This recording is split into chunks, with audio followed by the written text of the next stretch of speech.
Case మరో మలుపు తిరిగింది. ఎమ్మెల్యేల కొనుగోలు వ్యవహారంలో కొత్త విషయాలు వెలుగులోకి వచ్చాయి.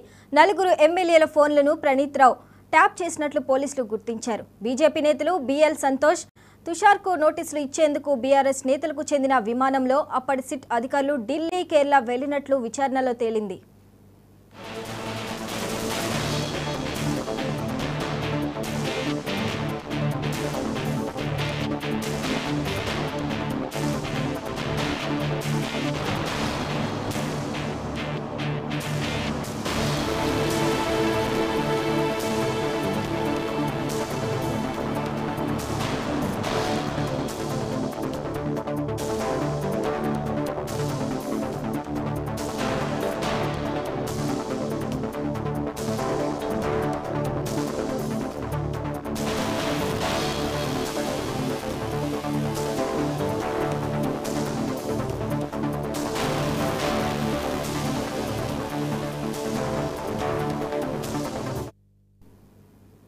ఫోన్ ట్యాపింగ్ కేసులో చంచల్గూడ జైల్లో రిమాండ్లో ఉన్న retired task force DCP Radhakishan రావును పంజాగుట్ట పోలీసులు కస్టడీలోకి తీసుకున్నారు.